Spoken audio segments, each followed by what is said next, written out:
오늘은 목마른 영혼에게라는 제목을 가지고 함께 말씀의 은혜를 나누었으면 좋겠습니다. 한 20여 년 전이죠. 2002년 월드컵 때 히딩크 감독이 굉장히 유명한 말을 남겼습니다. 다들 아마 아실 거예요. 영어로 이렇게 말을 했죠. I'm still hungry. 그렇죠. 예, 나는 아직 배고프다. 원래 이때 이 상황이 이랬답니다. 우리나라가 이탈리아와 이제 16강전을 그 몇 시간 앞두고 있었을 때였대요. 이때 일본이 터키에서 졌어요. 졌거든요. 이 소식을 우리나라 선수들이 들었겠죠, 그죠? 그래서 환호가 터져 나왔습니다. 그때 히딩크 감독이 선수들을 향하여서 버럭 소리를 지르면서 난 아직도 배가 고픈데 너희는 배가 부른 것 같다. 이런 이야기를 했대요. 결국 정신적인 문제다. 그러면서 여러분들은 절대 일본처럼 하지 마라. 이런 조언을 했답니다. 우리나라 선수들이 이제 긴장감을 잃을까봐 그렇죠? 이런 이야기를 했던 것 같아요. 그런데 이 말이 참 우리에게 귀한 메시지를 줍니다. I'm still hungry. 뭐냐면 사람은 배고프고 또 목마른 존재다라는 것을 우리에게 일깨워주는 그런 말이니까 말입니다. 신앙생활하는 우리도요. 예수님을 믿고 구원을 받았지만 또 완전한 구원 가운데 우리가 달려가고 있지만 여전히 목마른 우리의 모습을 발견할 수 있습니다. 목마르지 않으면 참 좋겠는데 그게 잘 안 된다는 거죠. 그죠?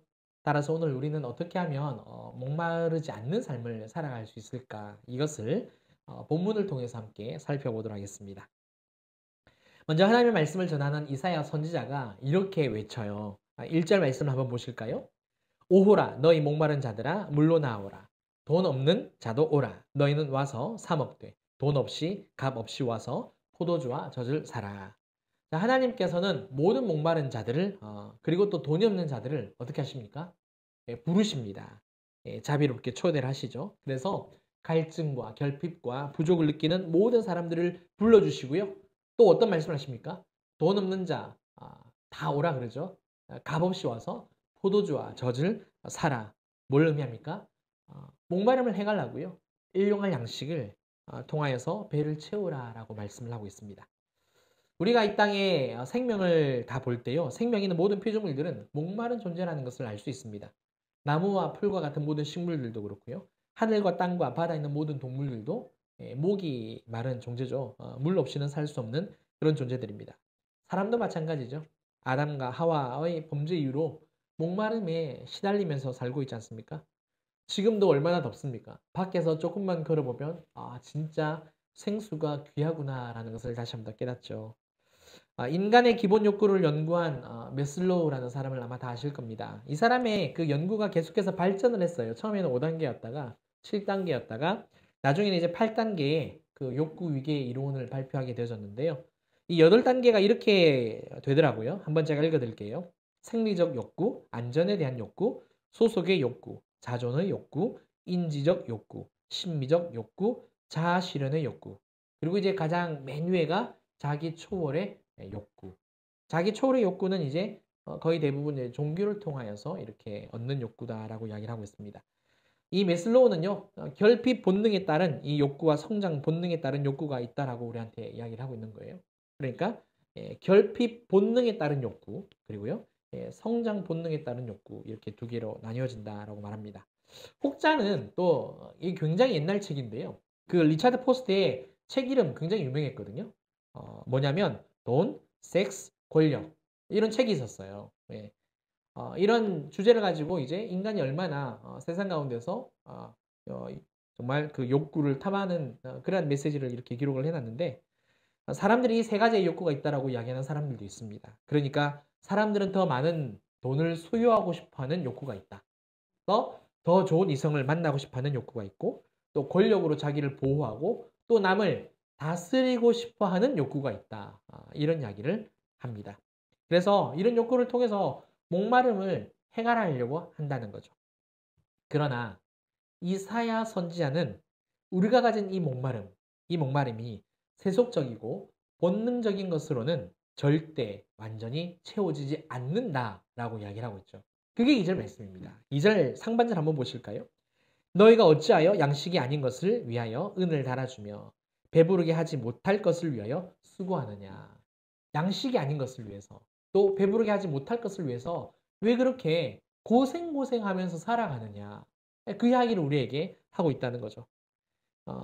그러니까 메슬로우가 말한 가장 하위 단계인 그 생리적인 욕구부터 가장 최상위 단계인 자기 초월의 욕구를 다 만족을 한다 하더라도 여전히 목마르다는 겁니다. 그렇죠? 더 많은 돈을 가지고 정말 쓰고 싶은 대로 막 써도 명품 다 사고 싶어도 또 더 멋지고 아름다운 이성을 만난다 할지라도 비교할 수 없는 그 힘과 권력을 가진다 할지라도 오히려 잠깐 만족을 느낄 뿐이라는 거죠. 오히려 더 목말라지는 늪에 빠지는 것을 경험하게 되어집니다. 지금은 뭐 생존에 계시지 않는데요. 전 노무현 대통령이 이제 그런 이야기를 했죠. 가장 윗자리에 올라가 보니까 대통령이 되고 보니까 할 수 있는 것보다 할 수 없는 게 더 많아지더라. 그 이야기를 했죠. 예, 독특하죠, 그죠? 아이러니한 것을 보게 됩니다. 그렇다면 하나님께서 목마른 자와 또 돈 없는 자를 불러서 초대하시는 그런 이유가 뭘까? 분명히 뭔가를 주시려고 하는 건데, 그죠? 그건 뭐냐? 목마름의 본질이 무엇인지를 먼저 깨닫게 하시려고요. 목마름의 본질이 뭔지 이거를 먼저 깨달아야 한다는 겁니다. 요한복음 4장을 읽어보시면 거기에 등장하는 한 여인이 나오죠. 사마리아 여인입니다. 우리가 잘 알고 있는 대로 이 사마리아 여인이 예수님을 만났을 때에 여러 가지 이야기를 하잖아요. 야곱의 우물에 대해서도 이야기를 하고 있고요. 그리심산에서 예배하는 것도 알고 있고 예루살렘에서 예배하는 것도 알고 있거든요. 그러니까 야곱도 알고 있어요. 그 다음에 예배에 대해서도 알고 있는 사람입니다.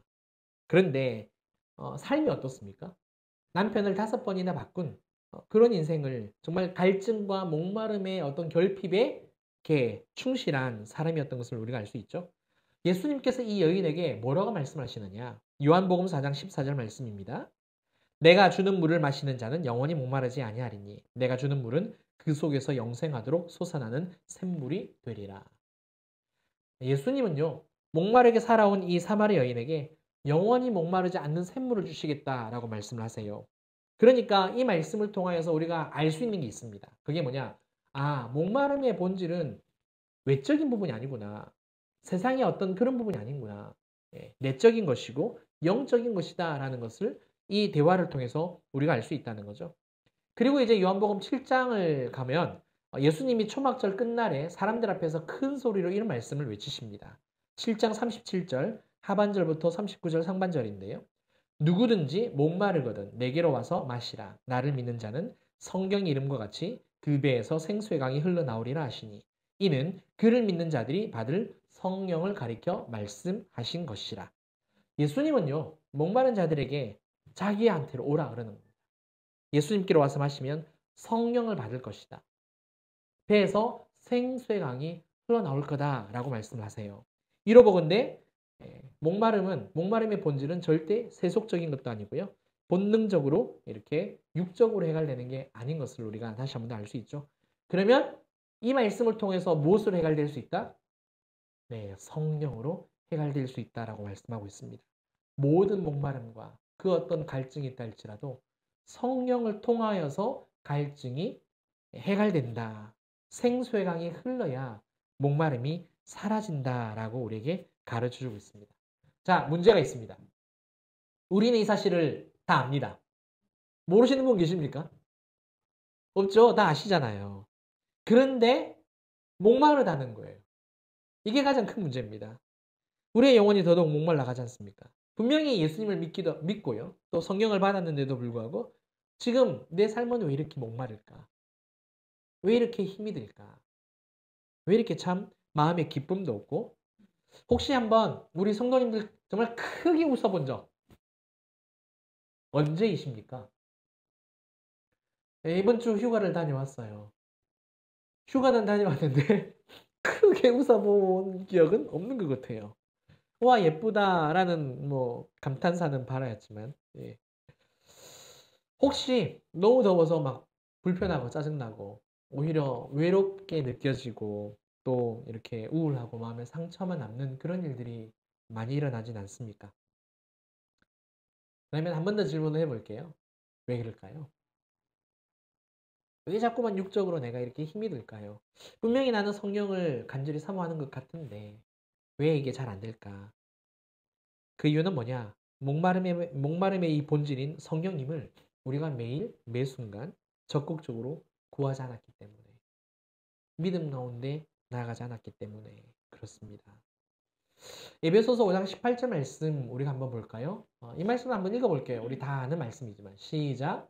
술 취하지 말라 이는 방탕한 것이니 오직 성령으로 충만함을 받으라. 아멘. 자, 이 원문에서요. 성령으로 충만함을 받으라 이 말은요. 수동태 명령형으로 기록이 되어 있습니다. 그러니까 이 명령형의 현재 시제는요. 뭐냐면 행위의 계속성을 나타내요. 자, 이런 뜻이죠. 성령의 충만함을 받으라. 그러니까 성령으로 가득 채워져야 한다는 건데 성령으로 가득 채워지는 게 매 순간 매일 계속 되어야 된다는 거예요. 그러니까 우리가 한번 성령 충만함을 받으면 그게 영원히 지속될 것 같죠? 아니에요. 예. 이게 소멸되어져요. 그렇기 때문에 매일 구해야 되고요. 매 순간 구해야 돼요. 예배 때마다 간구를 하셔야 돼요. 왜냐하면 우리가 너무나도 육적인 사람이기 때문에 늘 육적인 모성으로 자꾸만 채운단 말입니다.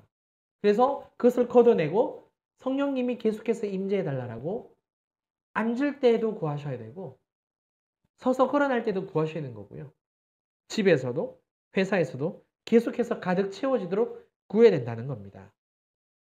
성공하는 사람들의 7가지 습관의 그 저자 스티븐 코비 박사가 이런 말을 했어요. 책에 이런 말이 딱 기록이 되어 있는데 오늘의 나는 어제 내가 한 선택의 결과다.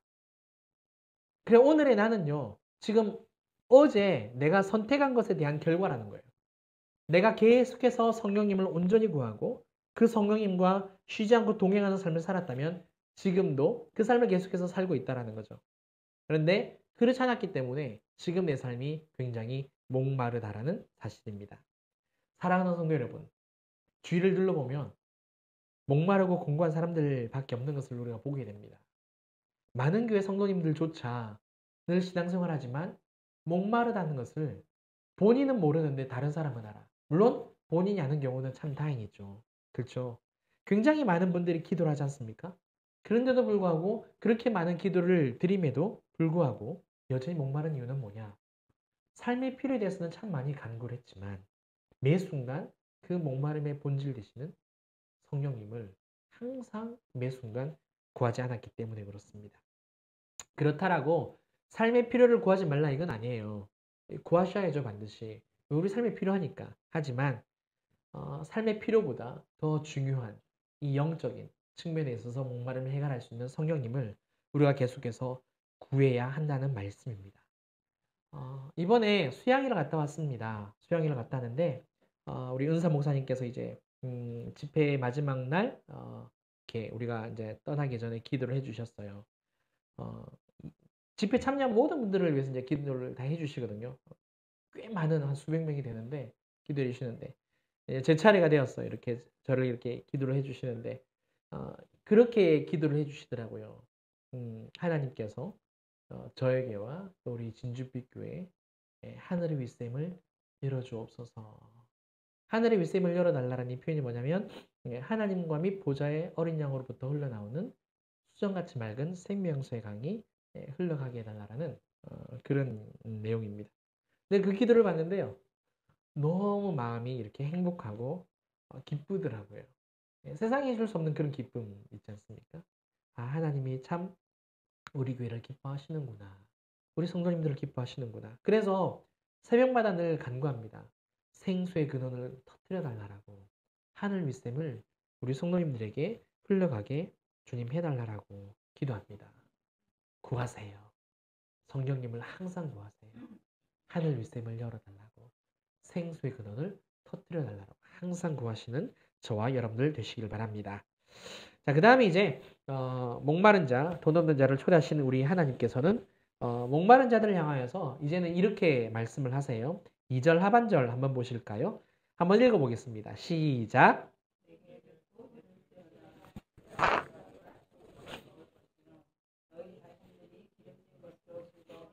3절 상반절입니다.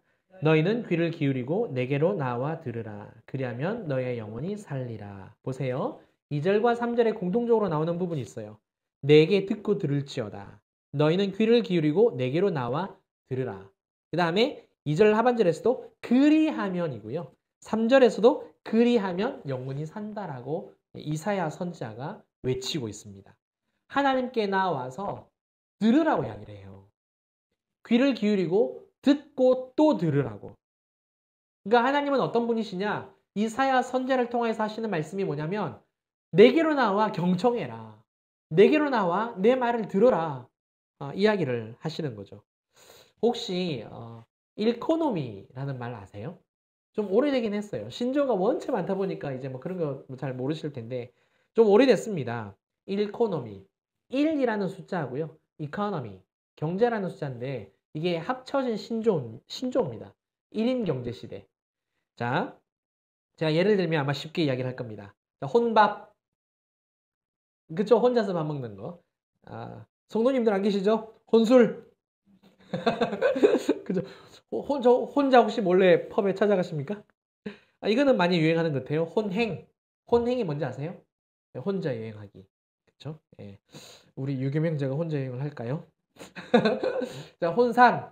이거는 TV 프로그램에도 있습니다. 나 혼자 산다. 예, 그쵸? 이렇게 혼자서 소비하면서 문화생활을 즐기는 것을 일코노미라 그래요. 예, 이렇게 신조어입니다. 오래됐긴 했습니다. 근데 이 일코노미가 특징이 뭐죠? 혼자서 모든 걸 다 하는 거잖아요. 혼자서면 편하죠. 근데 여행을 마음에 안 맞는 사람하고 다니면 와, 돈도 아깝고 시간도 아깝고 예, 스트레스만 받죠. 그죠? 뭘 말씀드리려고 하느냐면요. 굳이 서로 말하지도 않고 듣지도 않으면서 혼자 있는 게 더 편하다는 거죠. 그러니까 일코노미가 이렇게 이제 만연해진다는 것은 뭘 말하느냐? 간섭받기 싫다는 거고요. 내가 다른 사람의 말을 안 듣겠다는 거예요. 그냥 내가 생각하고 내가 판단한 대로 보고 느끼고 계획하고 짜고 먹고 즐기겠다는 겁니다. 그렇죠? 안 듣겠다는 이야기. 이게 특징이에요. 내가 하겠다. 내가 하겠다. 예. 하지만 사람이 사회적 동물이라는 사실은 변함이 없습니다. 그렇죠? 말하지 않고 들으려고 하지 않지만 결국에는 사람은 예, 사회적인 동물이기 때문에 관계도 맺어야 되고 대화도 해야 된다는 거죠. 사회를 떠나서 살 수가 없는 거죠. 자, 그러면 왜 사회를 떠나서 관계를 맺지 않고는 살 수가 없느냐? 예. 하나님께서 우리를 창조하실 때 그렇게 창조하셨기 때문에 그래요. 네. 전도서 3장 11절 상반절입니다. 제가 읽어볼까요? 하나님이 모든 것을 지으시되 때를 따라 아름답게 하셨고 또 사람들에게는 영혼을 사모하는 마음을 주셨느니라. 자, 이 구절에서요. 영혼을 사모하는 마음을 주셨다라고 돼 있잖아요. 자, 영혼을 사모하는 마음을 주신 이유가 뭐죠? 하나님이 우리와 영원토록 교제하고 싶으셨기 때문에 그래요. 그러니까 하나님은 우리를 창조하실 때 하나님과 교제하고 관계 맺는 존재로 아예 목적을 두고 의도를 두고 만드신 거예요. 1차적으로는 하나님과 관계를 맺어야 되는 거고 2차적으로는 부부, 그렇죠? 작은 교회, 그리고 자녀, 그리고 이웃, 성도 이렇게 모두가 관계를 맺고 살아간다는 거죠. 문제는 이제 죄 때문에 관계가 망가졌습니다만 그래도 예수 그리스도를 통하여서 회복시켜 주셨다는 사실이죠. 오늘 이 말씀이 우리에게 가르치는 게 뭐냐? 우리가 하나님의 말씀을 듣고 또 들으면 우리의 영혼이 다시 살아날 수 있다는 겁니다. 살아날 수 있다는 거예요. 말씀을 통해서 생수의 강이 다시 흘러날 수 있다는 거죠. 하나님의 말씀이 우리의 영혼을 살린다라고 아까 3절에서 이야기를 하고 있으니까요. 그러면 이것이 어떻게 가능하냐? 시편 19편 7절 말씀이거든요. 제가 읽겠습니다. 여호와의 율법은 완전하여 영혼을 소성시키며 여호와의 증거는 확실하여 우둔한 자를 지혜롭게 하며 하나님의 말씀은 완전하기 때문에 우리의 영혼이 살아난다는 거예요. 하나님의 말씀에는 불가능한 것이 없기 때문에 완벽하기 때문에 완전하기 때문에 우리의 영혼을 살리는 것조차 아무리 우리가 하나님을 등지고 세상을 향한다 할지라도 하나님의 말씀은 완전하기 때문에 얼마든지 우리를 살릴 수 있다라고 우리에게 가르쳐주고 있는 겁니다. 그런데 또 문제가 한 가지 더 있습니다. 그게 뭐냐? 하나님의 말씀이 나를 살리는 것은 아는데 또 말씀을 많이 읽고 순종하려고 노력도 하지만 실제로 내 삶은 생기가 없다는 거예요. 생기가. 드문드문 은혜를 받기는 해요. 그죠? 예, 그렇지 않습니까? 그런데 돌아서면 그때뿐이라는 겁니다. 그러면 드문드문 은혜를 받기는 하지만 왜 돌아서면 또 생기가 없이 이렇게 다 시들어져 버릴까? 내 영혼이 시들까? 그 이유는 하나님의 말씀에 대한 우리 태도가 잘못되었기 때문에 그래요. 말씀에 대한 우리의 태도가. 자, 사무엘상 2장 30절 말씀을 한번 읽어보겠습니다. 그러므로 이스라엘의 하나님 나 여호와가 말하노라. 내가 전에 내 집과 내 조상의 집이 내 앞에 영원히 행하리라 하였으나 이제 나 여호와가 말하노니 결단코 그렇게 하지 아니하리라. 나를 존중히 여기는 자를 내가 존중히 여기고 나를 멸시하는 자를 내가 경멸하리라. 한번 잘 보세요. 자, 이 말씀을 듣는 사람이 누구죠? 네, 엘리 제사장입니다. 엘리 제사장은 나름대로 제사장 직분은 잘 감당했을지는 몰라도 그의 아들들의 악행에 대해서는 온전치 못했죠. 그죠? 어, 우리가 잘 알고 있는 말씀 여호와여 말씀하옵소서 주의 종이 듣겠나이다. 이 말씀을 사무엘이 이제 고백을 하잖아요. 근데 이 말씀을 누가 가르쳐 주죠? 엘리 제사장이요. 뭘 말하느냐?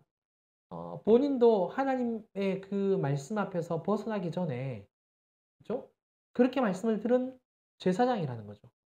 그런데 자식을 키우면서 제사장의 직분은 잘 감당을 했지만 자식 앞에서 무너지는 이제 아버지의 모습이긴 한데 그런 가운데서 온전히 하나님 앞에 서질 못하니까 어떤 일이 벌어집니까? 나를 존중히 여기는 자를 내가 존중히 여기고 나를 멸시하는 자를 내가 경멸하리라 라는 이런 말씀을 하는데 그 앞에 말이 되게 중요해요. 뭐냐면 내가 너와 너의 집을 영원히 세우겠다는 말씀을 하시는데 이제는 결단코 그렇게 하지 않겠다라고 말씀을 바꾸십니다. 바꾸셨다라는 거예요. 그러니까 엘리 제사장은 청년 때에는 생기가 있는 삶을 살았을지는 모르겠습니다. 그런데 노년의 삶은 몸도 마음도 그리고 영혼도 그리고 이 가문의 미래도 생기가 없어지는 시들어버리는 삶을 살게 되는 거죠. 사랑하는 성도 여러분, 신앙생활에서 가장 중요한 것 바로 태도입니다.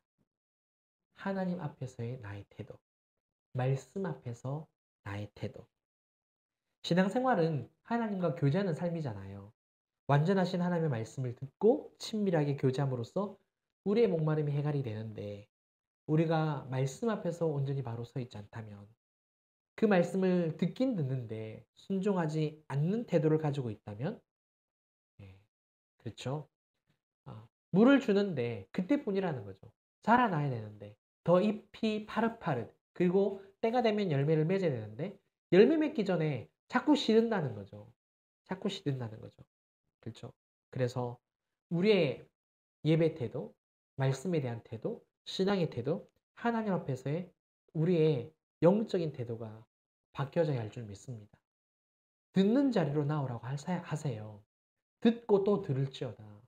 귀를 기울여서 들어라. 그리하면 너 영혼이 살리라.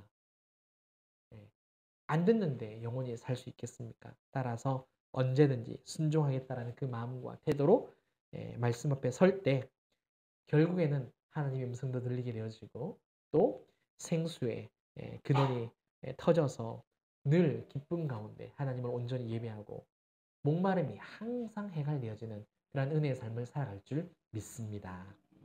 말씀을 맺겠습니다. 우리는요, 어쩌면 밑 빠진 독과 같은 인생과 같습니다. 왜냐? 죄의 본성이 여전히 남아있기 때문에 아무리 채워도 다 새어나가 버리잖아요. 그렇죠. 그런 목마른 존재입니다. 그런데 한번 생각해 보세요. 밑 빠진 독이 물을 부었을 때 물이 안 새어나가려면 어떻게 하면 되죠? 제일 간단한 방법이 뭔지 아세요? 물이 가득한 곳에 그 밑빠진 독을 그냥 담으면 됩니다. 제일 간단해요. 막는 게 아니고요. 막으면 언제든지 또 터지겠죠. 밑빠진 독을 그냥 연못이나 물이 있는 곳에 그냥 넣으면 돼요. 하나님 안에 우리가 있습니다. 하나님 안에 있으면 우리가 목마르지 않아요. 자꾸 벗어나려고 하니까. 물을 부으면 또 새는 거고 물을 부으면 또 새는 거죠. 그래서 정말 생수의 강이신 그 성령님 안으로 붕덩 뛰어들어가는 저와 여러분들 되셔서 이렇게 더운 여름에도 생수의 강이신 우리 주님으로 정말 목마르지 않는 삶을 살아갈 주님 이름으로 축원합니다. 우리 함께 찬양하고요. 기도하겠습니다. 마음이 상한 자를 우리 찬양 드리겠습니다.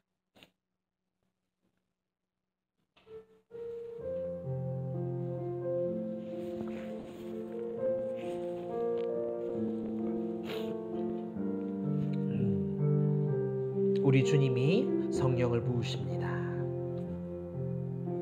마음이 상한 자를 고치시는 주님, 하늘의 아버지 날 주관하소서.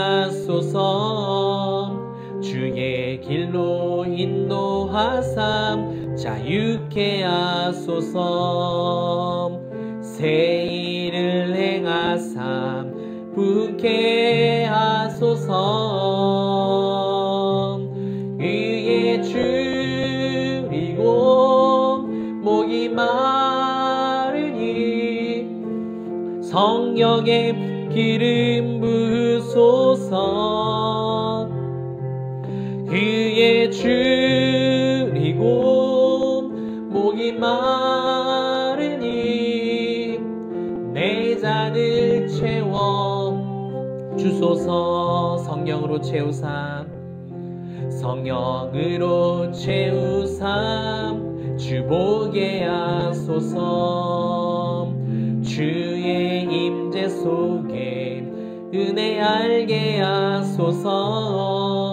주 뜻대로 살아가리 세상 끝날까지.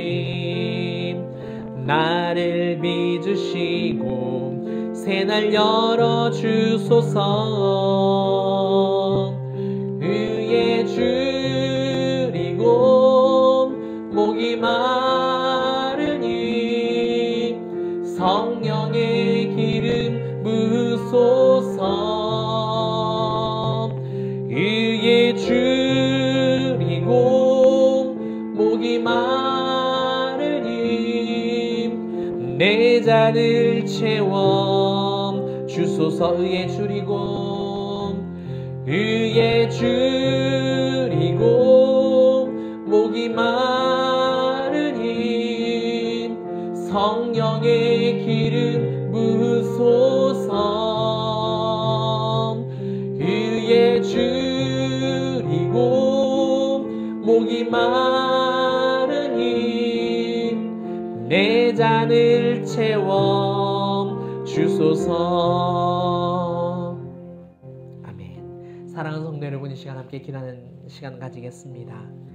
우리는 세상 것으로 목마름을 해결할 수 없는 존재입니다. 하나님이 우리를 그렇게 지으셨어요. 하나님과 교제하도록. 하나님과 교제하려면 돈으로 되겠습니까?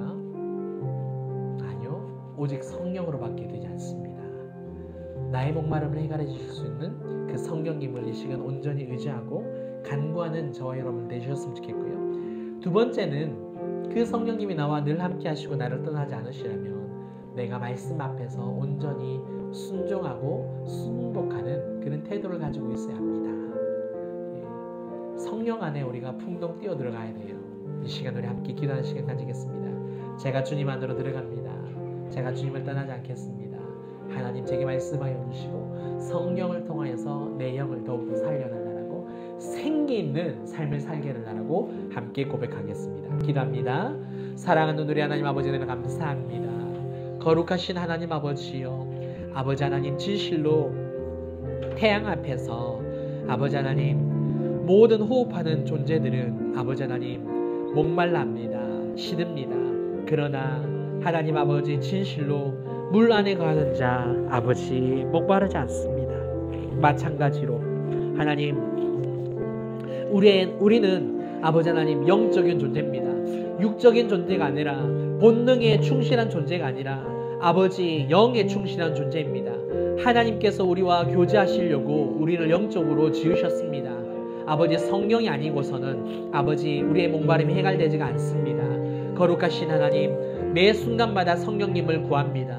아버지, 우리가 앉아도 성령님을 구하고 일어서도 주님 회사에서 일을 할 때에도 집에서 쉴 때에도 아버지 언제 어느 때든지 아버지 그 성령의 임재를 구하며 아버지 하늘 윗샘을 구하며 수정같이 맑은 생명수의 강을 구함으로 말미암아 아버지 우리의 심령이 늘 아버지 잔잔하게 아버지 정말 깃털보다 더 부드러운 그 성령님과 함께 아버지 평온한 가운데 살게 하여 주시고 주님 하나님의 말씀에 귀를 기울이는 자 아버지 순복하려고 하는 자 순종하는 자가 아버지 하나님 밑빠진 독이 아니라는 것을 다시 한번 더 깨닫습니다. 아버지 말씀 안에 온전히 들어가기를 원합니다. 주여 우리를 강건하게 붙잡아 주시고 진실로 하나님 앞에서 온전히 삶을 살아갈 수 있도록 생기의 삶을 살도록 성령님 기름 부어 주시옵소서.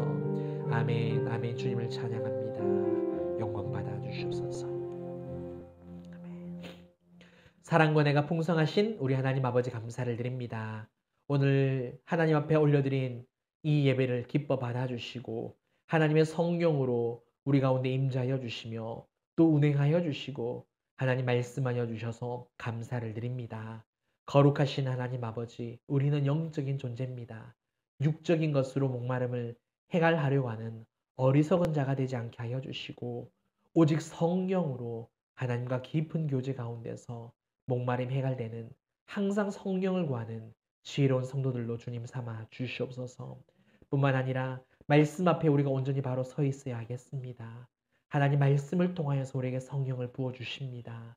꼭 아버지 하나님 말씀에 순복하는 우리 모든 하나님의 자녀들 되게 하여 주셔서 이 말씀을 통하여서 부어주시는 기름 부으심과 아버지 수정같이 맑은 이 생수의 강이 우리 안에 충만하여서 엘리 제사장과 같이 노년에 메말라버린 인생이 되지 않게 하여 주시고 그 가문 되지 않도록 우리를 항상 붙잡아 주시옵소서. 너무 무덥습니다. 폭염이 지속됩니다. 많은 영혼들, 많은 사람들이 힘겨워 쓰러집니다. 주님, 그들 불쌍히 여겨주셔서 이 더위 가운데서도 온전히 건강하게 이 여름 날 수 있도록 주님 지켜보아여 주시고 특별히 우리 성도님들, 주님 가정들마다 하나님의 은혜로 지켜보아여 주시옵소서. 이 모든 것을 감사드리오며 지금은 우리 주 예수 그리스도의 은혜와 크신 하나님의 사랑과 성령님의 감화 감동 교통 충만하심이 오직 성령님을 구하며 말씀 앞에 바로 서 있기로 결단하는 사랑하는 우리 모든 성도님들과 각 가정과 또 일터와 우리 진주빛 교회와 이 나라 이 민족 위에 이제로부터 영원토록 함께 있을지어다. 아멘. 아멘. 주님 감사합니다. 모든 영광을 받아주세요.